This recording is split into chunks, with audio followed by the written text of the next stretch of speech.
All right, this is Jamie Keach here with Trevor Hall from Mining Stock Daily, and we're on I'm trying to remember what we're on. I think we're on number 5 or number 6 of the Resource Insider Quarantine Edition. I've been cranking these things out all day, every day, and it's been an effective way to spend the time whilst in quarantine, and we're getting to know some of the smartest investors and CEOs and entrepreneurs in the space and getting a good idea of how they're managing this crisis and also what they see coming down the pipe over the next 6 weeks, 6 months. You know what? We don't really know, but we're just trying to get a better idea of how some very, very smart people are managing their time, managing their money, and the companies they are working for or with. So, today we're talking to Trevor, and Trevor's been a friend of mine for a couple of years now. He runs an excellent mining blog called Mining Stock Daily. If you haven't subscribed for it, if you haven't checked it out, you should definitely do that as soon as you're done listening to this. I would confidently say it is the second best mining blog in the industry. What do you think about that, Trevor? Well, I gain inspiration from close friends. How about that, Jamie? I do want to say that's very generous. I've been doing this. I've been putting out content every trading day for coming up just under 2 years now, and I know how difficult it is, obviously. But just wanted to say you're doing an excellent job. It's been a lot of fun to watch you put out content and see these interviews, because I think you had talked to authenticity, and I think this is a great time to let authenticity shine in this industry, because we need it more now than probably ever. So cheers, my friend. Yeah, thank you. I actually ran out of beer today, so I'm on to wine. So I don't know. I don't know if I'm going to be able to get out of the house and get some. Maybe I can get someone to drop some off at my front door. There you go. There's been a disproportionate. There's been a disproportionate amount of day drinking happening here for the last week because I don't know what else are you going to do. Can only talk on podcasts for so many hours a day. Well, it is like, I have been finding out that it's a little bit of a better way of journaling that isn't so internal. You can kind of, in this type of situation, we have never seen anything like this before. I mean, people want to say, well, there's similarities to 2008. It's like, well, sure, there's some similarities in 2008, but the acceleration of the downturn, the complete capitulation in the overall markets, I mean, we haven't seen it happen this fast, right? No. And I think that's what's so scary right now. And I think, what happened in 2008, what happened in the 1980s, those are the normal swells and pinches of a market, right? And they're catastrophic, but they're catastrophic within the normal range. And this, I feel, is more of like it's a once in a lifetime event, hopefully. We haven't seen a pandemic on this scale since Spanish influenza around 100 years ago. I can't think of a time where the world has ground to a halt to this degree since like maybe World War II, probably. Well, and after 9/11 here in the States, I mean, we grounded to a halt.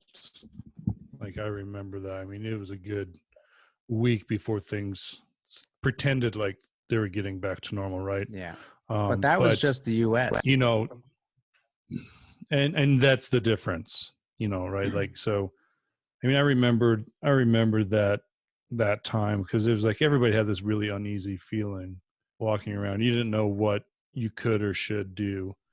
You knew there was going to be some repercussions economically and on the markets, and there certainly was, but things bounced back.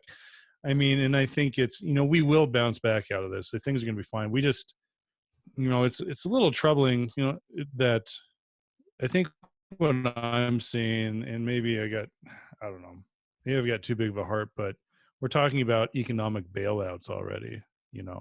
How are we going to bail out the airline industry, the cruise line I was talking to Sam Broom with Sprott Capital, the podcast, the post-market commentary with Sam is up now. I just recorded it 2 hours ago. He said last week he was feeling fluish, like he had legitimate flus, and he's in San Diego and obviously does very well for himself. He couldn't get tested. And there's an issue. Even a well-to-do white guy can't get tested. That's a problem. It's the same here in Vancouver. So I am technically a very high risk individual right now. So I was traveling abroad. Christ, feels like months ago, but it was just last week. I was at PDAC. I won't say who it was, but I was directly in contact with at least one person that's been diagnosed. Now I felt fine and I've self-isolated at home and locked myself in my apartment. But in British Columbia here in Canada, they're basically saying, don't come out, don't get tested. There's nowhere you can get tested. Like, don't go to the hospital, don't go to your doctor unless you are about to die, unless you can't breathe. Then stay at home and suck it up and don't leave. And that's basically what they're telling us. Well, and that also makes you've got to understand that the numbers you are hearing now are probably far below than the actual numbers, right? I mean, that's how really many scary. people like me are there locked in their apartments right now? Probably a lot. I don't know. See, we in the US, we are not. We still are holding on to a little bit of freedom. I mean, we're self-isolation. We're not being forced into quarantine that I know of, in your own home. So yeah, I mean, we're not being forced, but we're being strongly advised. So have you gone out and stocked up on ammunition in the last few? No, that was well taken care of. I'm not much. I'm not much of a gun guy. I do own some, but it's not an arsenal by any means. I felt pretty lucky. I saw a little bit of writing on the wall last Wednesday before this really hit the fan. I went to the liquor store, I went to the grocery store, I went to the meat store, but what I forgot to do was go to the dispensary. Haven't gone there yet, so that's but I think they're open, or you can order it online now and then you go pick it up. It's like if you're getting a sandwich or something. Maybe this will help save marijuana stocks. This will be the rush of capital into the marijuana space that people need. I mean, could you imagine if YouTube was its own separate company right now? That if Google said we're parsing off YouTube and making its own public entity, how much? I mean, because YouTube, I believe, is the only part of Google that actually makes money anymore. Yeah. I mean, life has changed. You know what I've been thinking about this last couple of days? Did you ever read the book Atlas Shrugged? I had never read that. I never did. It's the classic opus by Ayn Rand. It's what's the catchphrase? Who is John Galt, or where is John Galt? And John Galt's this guy, and he's, for lack of a better explanation, the best guy in the world. He's the most useful inventor and industrialist, and he's just a genius. And his plan is to halt the world, to let the world grind to a stop so that all the useless people will die off or intersperse, and all the useful people, all the inventors and industrialists and whatever it is in Ayn Rand's mind as a useful person, they all run off and start a new city. And I think it's actually somewhere in the mountains of Colorado, and they start again. And that for some reason, or not for some reason, for a very specific reason, that has been replaying in my mind, this halt the world idea. And, it seemed like a ridiculous concept reading that book. How do you halt the world? But the world has literally halted. And this is not something I ever really anticipated seeing, or actually thought could happen. But it's amazing how quickly everything can stop. A week ago, things were pretty much normal, and now the world has stopped. It's unparalleled.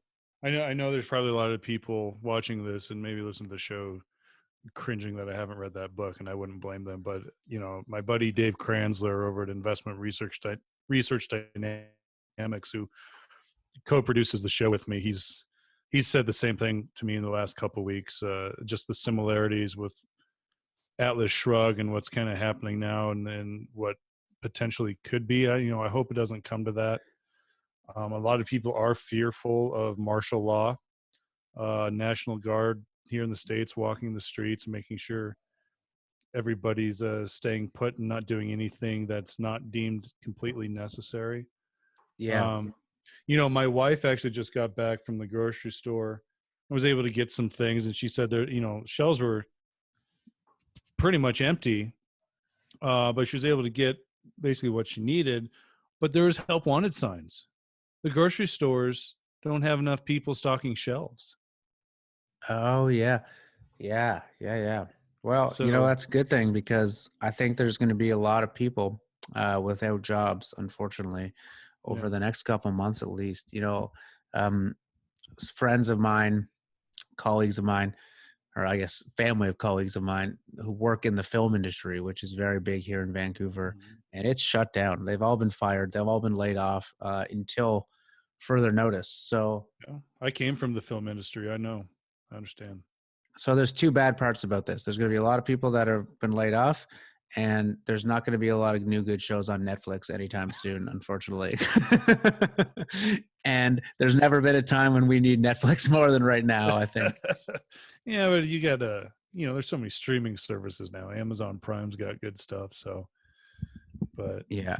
yeah. I was saying that to my wife actually the other day that I wish I'd bought all the streaming services. I bought stock in all of them leading up to this because I think that's something that's going to like really fly. I haven't looked at them at all, but you'd think that anyways, you think they'd be Yeah. performing pretty well today.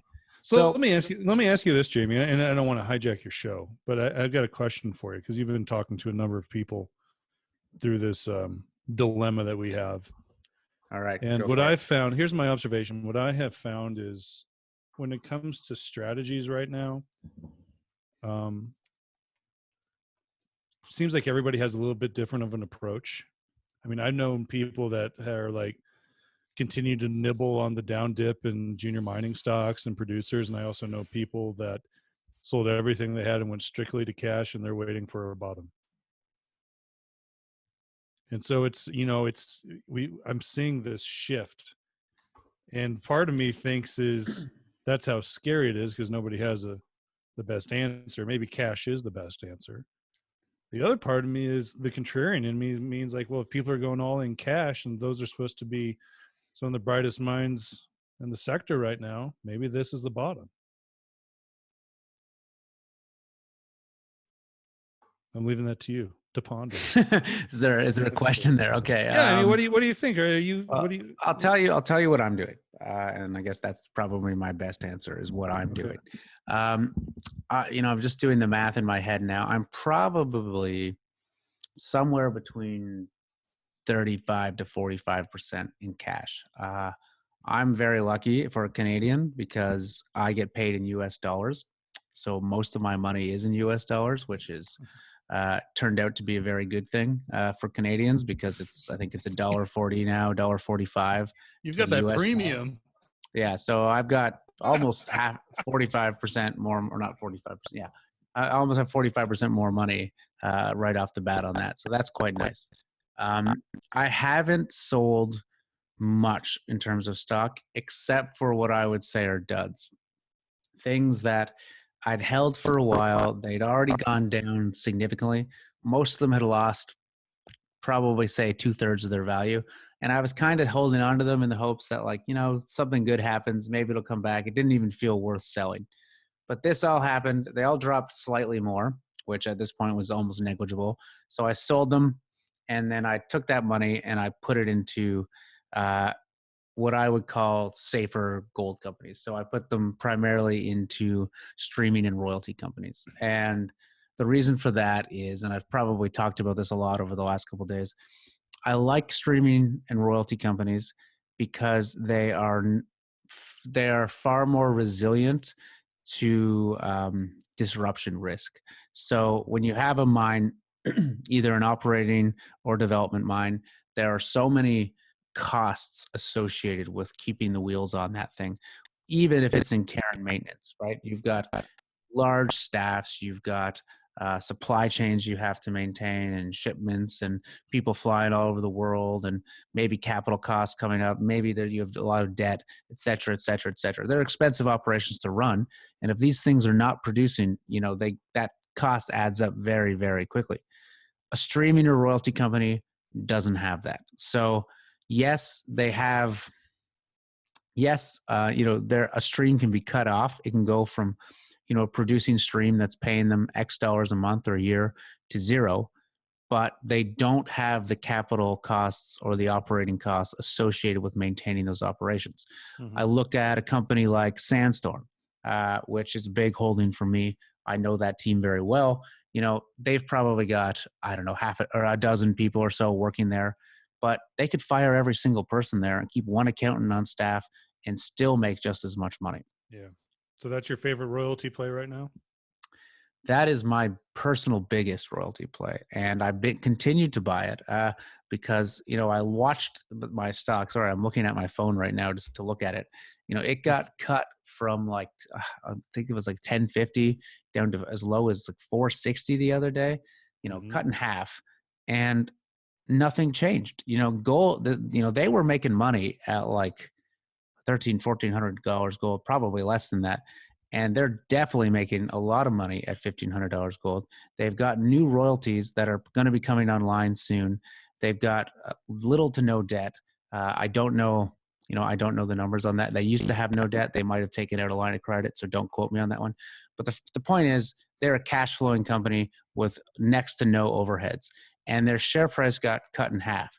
So I look at that and I think, this is an artificial cut. It's based purely on sentiment. And in this case, I think it's probably based on a lot of forced selling or margin calls.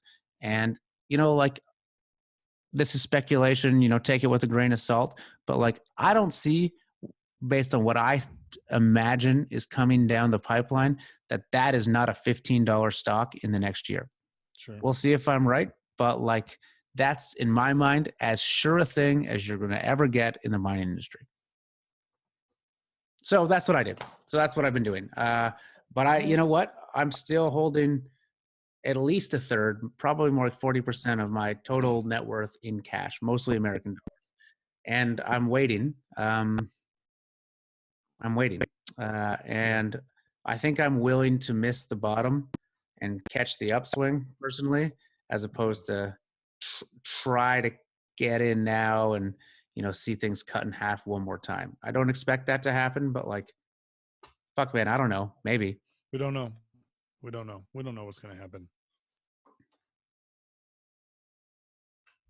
It's all back up. If it stabilizes, it might go back up and then spurt back down again. I do think that the economies are going to be hurting. The market may flatten out and even rebound, but the economies, we're going to hurt. The last 2 weeks have probably put us back 2 years, unfortunately. And the amount of people out of work and trying to rebuild, businesses closing. It's going to be a pretty interesting time. But I think that's an opportunity for things like, for people like you and I, Jamie, because we're more educators than anything, right? Like we try to be. We try. We're very proud about we're in this industry and relatively young and forward thinking and want to find new ways of reaching the value of junior mining and exploration and resource speculation and investing. All we want to do is get more people excited about it like we are. And so I think not only do we have an incredible opportunity right now, but we also have to work 3 times as hard to make it happen, because when people are down in the dumps, I think we have an opportunity to say, here's the writing on the wall. This is what we've been pounding the table about, and it's all coming into fruition. It's not a guarantee, but given the past experience we saw 10 years ago, just show them a chart of what gold and silver and mine, you could really be able to change lives. And that's what it's all about. It should be all about the people, bringing more people into this industry. We're, Trevor, we're in a time of really extreme chaos right now. And people, I think, are just trying to grab onto anything in any form of stability. And that makes sense. And I think that's why people are selling everything. You know, they're trying to get cash. They're trying to have some form of safety. But when the dust settles, you know, that money has to find a new home. You know, money's not going to sit in cash indefinitely. There are a lot of big funds and money managers in the world who are paid to invest in things. And I would be shocked. You know, we have never, I don't know if we've ever in our life seen a better setup for gold and commodities. You know, I knew this was coming before coronavirus, but I think this has both accelerated and magnified the quantity of capital that is going to flow into this space. And it's going to be gold, because gold is, I mean, we've talked about this ad nauseum in the last several podcasts. No doubt you've been chatting about this with people too, but gold is going to go fucking bananas. And whether, you know, I think we'll break 2000 gold. I don't like to call gold price, but I think we probably will. And you know what? If there was ever a time when all those crazy gold bugs who've been saying gold's going to go to $5,000, $10,000, whatever, are right, this is that time. So I think this is going to test that thesis very well, because if gold doesn't skyrocket today, or not today, but over the coming months, it's never going to. So we are in the best setup, probably of my career, and maybe anyone's. Secondly, well, if you've been preaching something for 30 years, it's bound to come true sometime. yeah, but that's only stage one, right? Because stage two, is going to be so much money printed. There's going to be so many stimulus packages, China, the United States, Europe, Canada, whatever. And it's going to be going into infrastructure. You know, that's how you get the economy going. You build buildings and roads and bridges, and you start spending money. And that's where China is going to go. I suspect that's where the US goes. And that means base metals. That means copper. That means iron ore. That means nickel. That means, you know, I think it's going to follow on. And, you know, I don't know if it's 6 months away. I don't know if it's 2 years away, but it's coming. And I think we're going to get set up for a really, really awesome base metal market as well. It's funny you mentioned that, because I actually spoke with Sam about copper today. Have you watched the copper chart this week? Got decimated. It was at $2.50, broke through, and is now traded at, I think today, I think yesterday it was trading at $2.09. Yeah. Like, it's just crazy. But listen to this, Jamie. Peru, one of the massive producers of copper, not only is fighting the same catastrophe with Corona and COVID we're doing, they're shutting down mine, either halting or significantly lowering production, refining. And so, after talking to Sam and listening to him, you know, really kind of walk me through this on the podcast today, I was bullish copper before, but like I about shot out of my seat. And so I'm going to start looking at really good, you know, maybe some copper exploration projects that are, you know, it can be found. And I mean, that can be, take that supply demand chart that you see, you know, the 10-year chart where it starts to diverge in 2023 or 2022. I mean, you take that, it might turn into steroids. That down dip in supply could happen sooner rather than later. It's fascinating. Man. Freeport and Solaris Copper. That's what I'm thinking about. I don't know if you follow Solaris. This is one of my personal biggest holdings. Unfortunately, I ended up investing that before we even started Resource Insider. I've had it for years. Yeah. But, you know, it's a brilliant copper exploration play rather in Ecuador. Richard Wark is the chairman. Friend of mine named Dan Earl, he used to be a very well-known TD analyst, is the CEO. This was discovered by David Lowell 20 years ago, and it's finally coming to fruition. I think, you know, it has the potential to be a world-class copper asset at very much the right time. Well, you mentioned royalty companies before. One of my biggest holdings, and I'll preface by saying I do work for the company. I'm a consultant for them, and I also have options with them. But EMX Royalty Corp has a massive copper royalty on a number of projects including the Timok Magmatic Complex in Serbia. And they also have a nice royalty deposit that's being developed right now by South 32. So there's an interesting play. And obviously lots of gold royalties there. Leeville Gold Royalty, Nevada, basically pays the bills. Their market cap's $115 million right now. I think last I saw $75 million of that's in cash. So that's pretty interesting royalty play. So, Trevor, before we go, is there anything else that, I don't know who's interviewing who here, but I'm going to ask you a question this time. But is there anything else that you think listeners should know about what you've been learning over the last week? I know you've obviously talked to a lot of people too. Anything you want to leave us with, or anything you think I should know? I think this is a great opportunity if you are speculating or investing, however approach you want to take in this. It's a great opportunity for self-reflection of what your risk tolerance is right now. Like you and I were talking, Jamie, we don't know if this is the bottom. It very well could be, very well could not be, and we could see more downside. But it's a great 5 days, and trust me, like I've made mistakes in the last 5 days, and if I could go back and change those, I would in a heartbeat, but you can't, right? So hindsight's always 20/20. But I do believe the thesis on why precious metals, and especially gold right now, is holding true. Silver's got a hole to climb out of, especially with this divergence between the physical and the paper markets that's happening right now, which is rather makes me kind of cringe a little bit. But the miners, I think it's a great time to accumulate majors, some majors, mid tiers. If there's a low cost operating producers, it's time to accumulate. Juniors will have its day, and I think it's going to happen sooner rather than later. But always, always, always be in the position and have the ability to buy. I guess I'll leave you with that. Yeah, I would agree with that.